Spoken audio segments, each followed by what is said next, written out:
Hagamos una corta oración y démosle gracias a Dios. Padre, te damos gracias por este tiempo, por esta linda oportunidad que tú nos regalas. Y ahora, Señor, oramos para que tu palabra, que hoy, Señor, será lanzada al corazón, esa palabra, Señor, ve el fruto que tú quieres que, Señor, se dé. Te damos muchas gracias y te pedimos que sigas con nosotros en el nombre de Jesús. Amén y amén.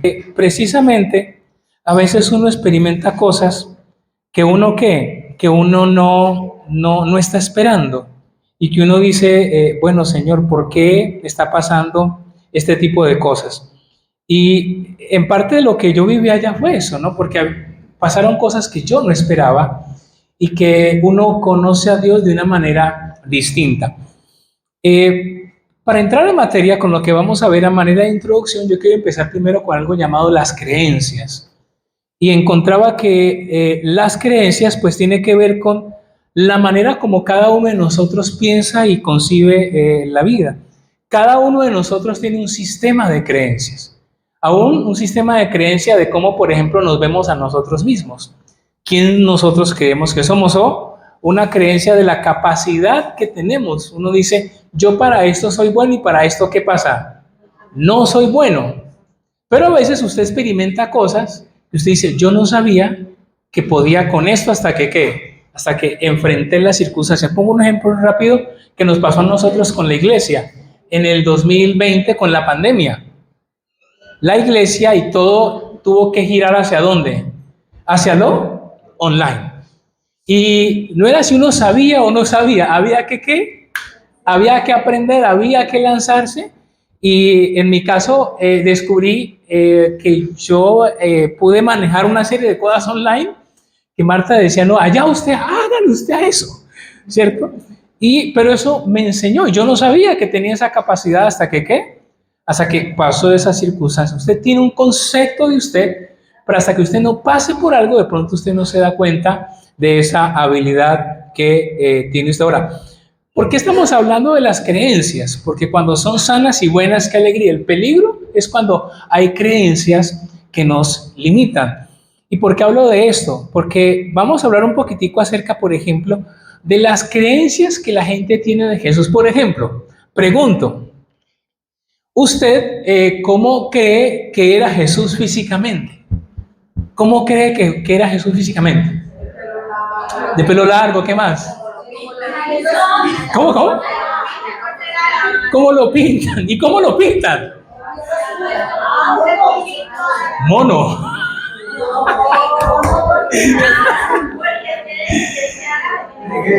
Trigueño, dicen por allá. Bueno, ¿por qué pregunto esto? Y se forma, porque nosotros tenemos una creencia de cómo era Jesús físicamente, pero para ser honestos, esa creencia está basada en que en Hollywood, en las películas de Semana Santa, ¿cierto? Alguna vez yo veía la historia de uno de los que interpretó Jesús, de las películas antiguas de Jesús, de Franco Sefirelli, y que siempre cada Semana Santa igual las repiten, y decía el autor que interpretó a Jesús que no, que ese papel para él fue terrible, porque la gente pasaban los años y lo seguía identificando como Jesús. Pero claro, cuando uno piensa en ese Jesús es como decía Marcela, de cabello largo, en algunos casos de ojos que de ojos claros, no una pinta de Jesús. Entonces, usted no ve que pinten a un Jesús feo. O sea, usted ve que normalmente el Jesús que aparece en las películas, ¿cómo es? ¿Cierto? Ahora, ¿cómo usted cree que hablaba Jesús? ¿Cómo? Porque es miren que estamos hablando de creencias. Por ejemplo, uno ¿cómo cree que hablaba Jesús? Y yo me incluía por mucho que Jesús hablaba como en las películas. Hermanos, estén quietos. Entonces, ¿esa era la voz de qué? De Jesús. E inclusive hablaba como medio español, ¿no? Por el medio, vosotros sabéis. Pero recordemos que ese contexto tiene que ver con la versión Reina Valera de 1960, que fue una traducción española. Entonces, mire que estamos hablando de cosas, de creencias, de cómo nosotros creemos que era Jesús.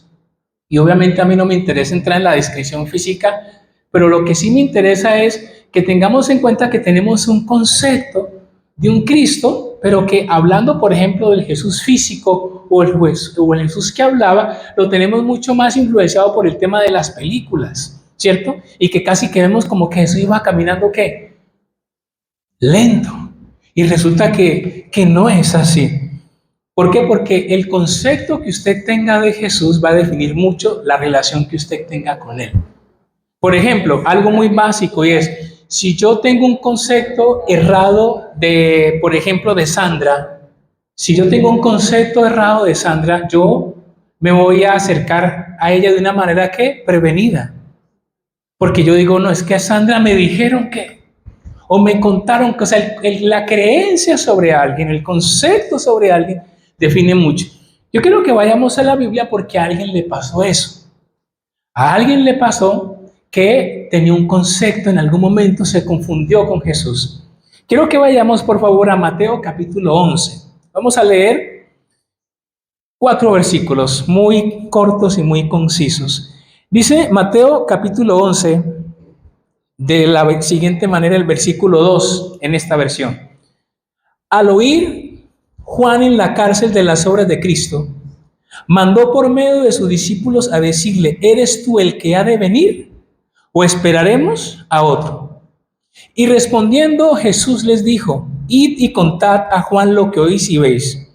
Los ciegos reciben la vista, los cojos andan, los leprosos quedan limpios, los sordos oyen, los muertos son resucitados, y a los pobres se les anuncia el evangelio. Bienaventurado el que no se escandaliza de mí. Mateo 11, del 2 al 6, ¿ok? ¿Me siguen? Bueno, muy bien. Vamos a entrar en esta enseñanza que es fundamental. ¿Quién es Juan? Empecemos hablando de quién es Juan. Mateo 11, 2 nos empieza a hablar dice que Juan está ¿dónde? En la cárcel.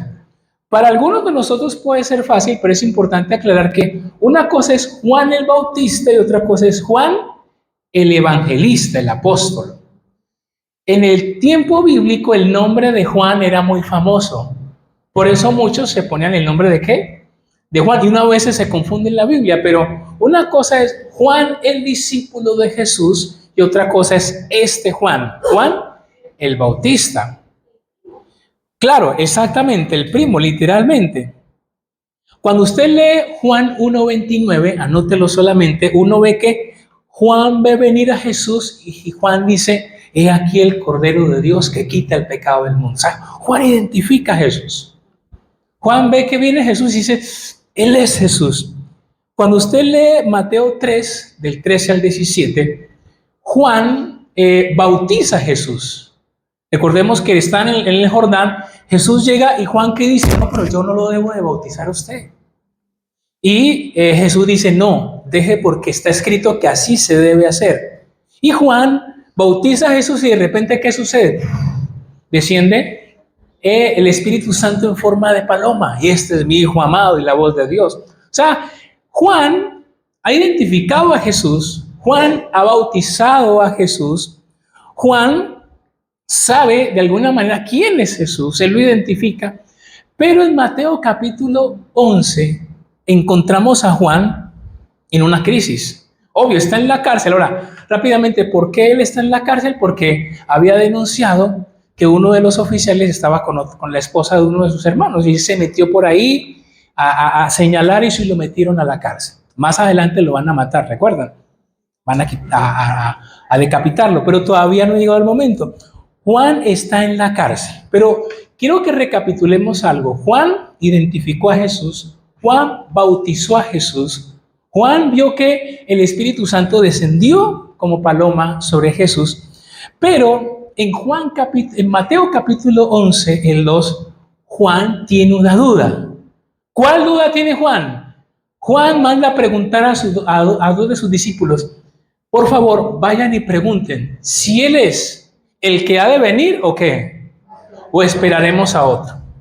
Ese es el meollo de este tema.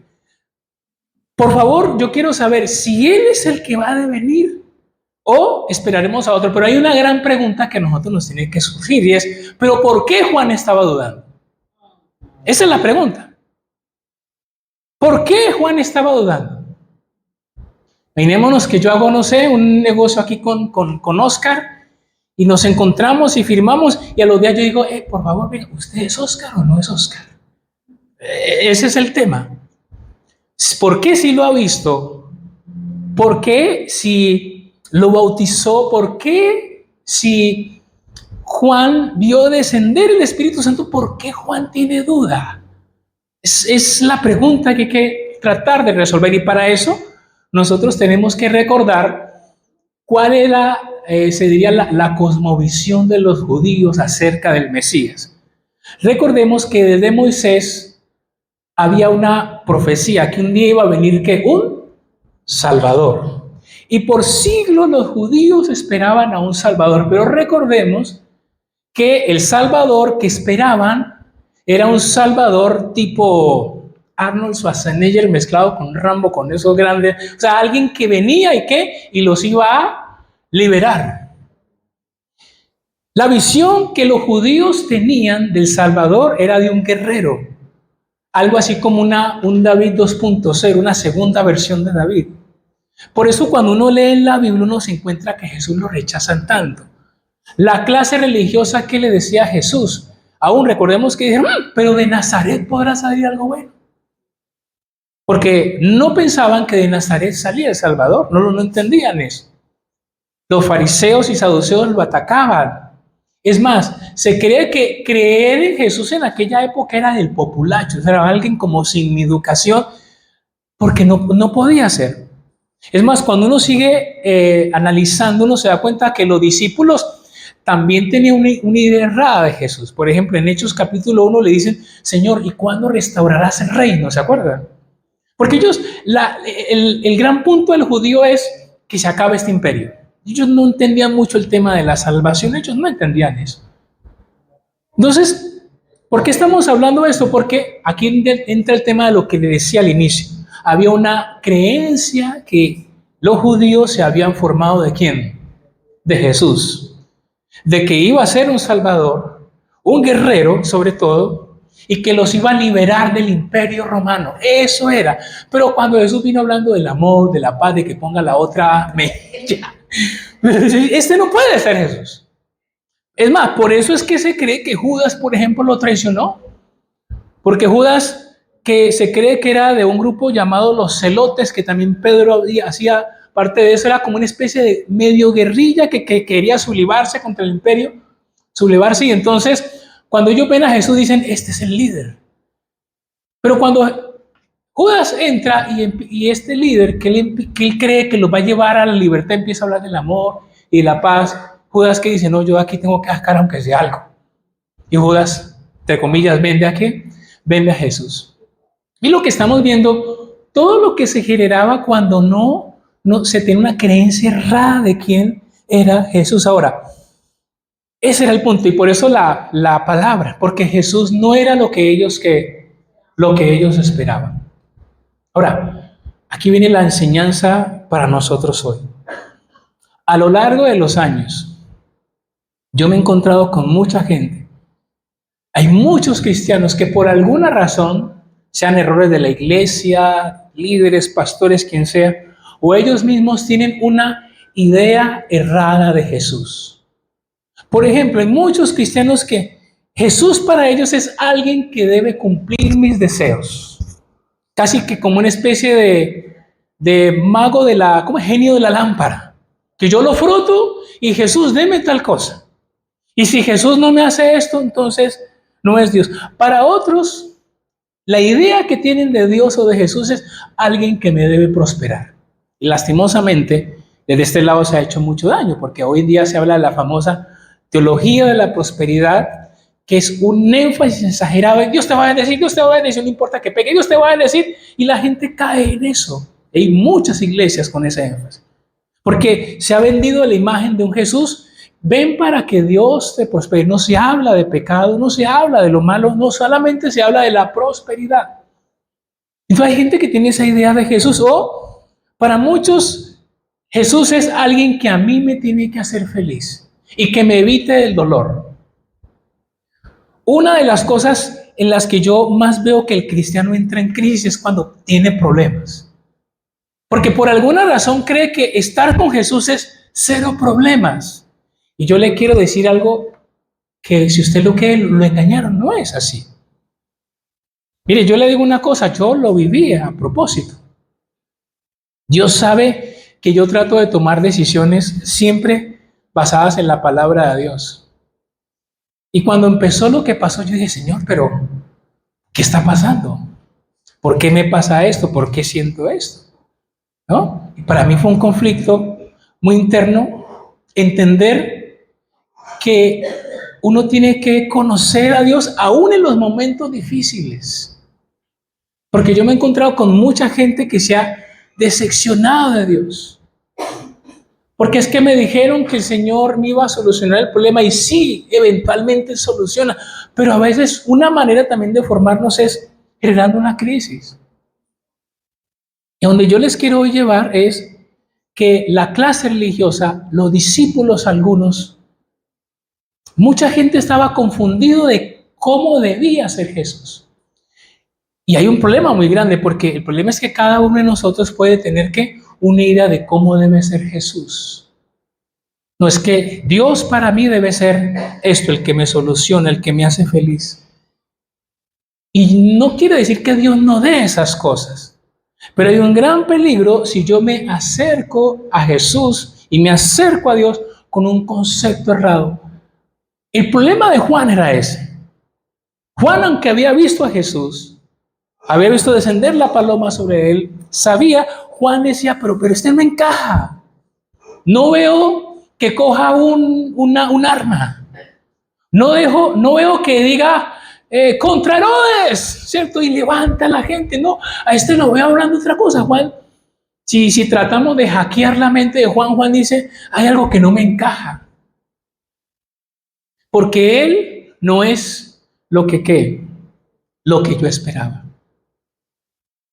Y una de las cosas que nos puede pasar cuando Dios no es lo que nosotros esperamos, que nos podemos frustrar. Nos podemos poner mal, pero si me dijeron que Dios tal cosa y no lo hizo, pero si me enseñaron que Dios tal cosa y no lo hizo. Por mucho tiempo a mí me enseñaron que si era la voluntad de Dios, todo tenía que salir, a ver, ¿cómo diríamos? Perfecto, muy bien. A mí me dicen, no, si usted está haciendo la voluntad de Dios, pero he entendido que a veces hacer la voluntad de Dios no me exime. Por ejemplo, Jesús estaba haciendo la voluntad de Dios, pero ¿qué enfrentó? Burla, rechazo, persecución y la muerte inclusive. Uno ve en la Biblia muchos casos, pero yo por mucho tiempo no, mira, si es la voluntad de Dios, todo debe ser perfecto y a veces no necesariamente es así. Porque Dios usa las circunstancias difíciles también para forjarnos en eso. Pero el punto es ese, a donde Dios me llevaba a meditar en estos días, y aún conmigo mismo es que a veces yo tengo mi idea de cómo debe ser Dios. Y yo diseño, ¿qué? Mi propio sistema de cómo debe ser Dios. Yo compartí alguna vez Jueces capítulo 17, la vida de un hombre llamado Micaía. Y que rápidamente les recuerdo, Micaía dice 3 veces, cada uno hacía lo que bien le parecía, y Micaía un día robó a la mamá se dio cuenta, Micaía pues confiesa y la mamá dice, ay, Micaía, usted tan buena gente, hagamos algo, vamos a hacer unos ídolos y construir una serie de ídolos. Y Micaía construye una serie de ídolos, luego ve pasar a un levita joven que andaba por ahí desocupado, no se saben qué. Y le dice, venga, ¿usted qué está haciendo? No, usted no quiere ser mi sacerdote, venga, yo le pago. Y el sacerdote entra, Micaía, que no tiene ni idea, lo consagra como sacerdote. Y yo siempre me imagino a Micaía diciendo, los ídolos, el sacerdote. Y dice el texto, Dios me va a bendecir. Pero literalmente, Micaía está haciendo todo lo contrario, pero Micaía ha construido su propio sistema de cómo él cree que Dios lo va a bendecir. Hay idolatría, hay ídolos. Contrató a un levita sacerdote ambulante que él no sabe quién es, y que ese levita es un mercenario que solamente va por la plata, porque luego viene un ejército más grande y le dicen, ¿usted quiere más plata? No, venga con nosotros, no se quede donde Micaía, y ese es un mercenario de la fe. Pero Micaía ha construido su propio sistema de lo que él cree que debe ser Dios, exactamente lo mismo. Y por eso es que Juan está en crisis. Y yo no sé, es la reflexión hoy, si de pronto usted hoy está en crisis porque usted está diciendo, es que Dios no es lo que yo esperaba. Es que yo esperaba que esto pasara y esto está pasando y yo no entiendo a Dios. Y tal vez yo hoy le tengo que decir que tal vez por alguna razón hay un concepto que usted necesita renovar, no a lo que le dijeron necesariamente, sino el Jesús de la Biblia. Si le pasó a Juan que lo vio, que estuvo con él, que lo bautizó y Juan tenía dudas, pero era porque él tenía un concepto errado. Y el reto que tenemos hoy es que caminemos hacia ese adecuado concepto de Jesús. Cuando van y le preguntan, Jesús dice lo siguiente: Juan tiene dudas, vayan y díganle esto. Vayan y díganle lo que oyen y lo que ven. Hay milagros, hay una cosa, hay eso, está pasando esto. Claro, no estaba pasando lo que Juan esperaba, una gran guerra, una gran rebeldía de Jesús contra el imperio. Jesús no se iba a meter en ese problema. Porque como él dijo, mi reino no es mi reino no es de este mundo. La profecía dice que un día pasará eso, pero en esta parte él no estaba interesado en eso. Y por eso Jesús chocó con muchísima gente, insisto, porque no encajaba en la idea de Jesús que ellos tenían. El reto entonces que tenemos hoy es eso. La Biblia también nos cuenta el caso de Job, ¿se acuerdan? Job entra en crisis, lo pierde todo hasta que Job, por allá al final, en los últimos capítulos, Job dice, yo creía que te conocía. Yo creía que te conocía. Pero solo hasta ahora te estoy conociendo. Mire, ¿cuál es la lección para que tengamos un tiempo especial de oración? Y es que le pidamos a Dios que nos permita renovar nuestra visión de quién es Él. Que lo podamos ver como Él es. Alguna vez alguien hablaba y yo leía sobre eso también. A nosotros se nos olvida que el Jesús bíblico es extraordinario, pero cuando si usted quiere ver y quién es la última versión de Jesús, lea Apocalipsis capítulo 1.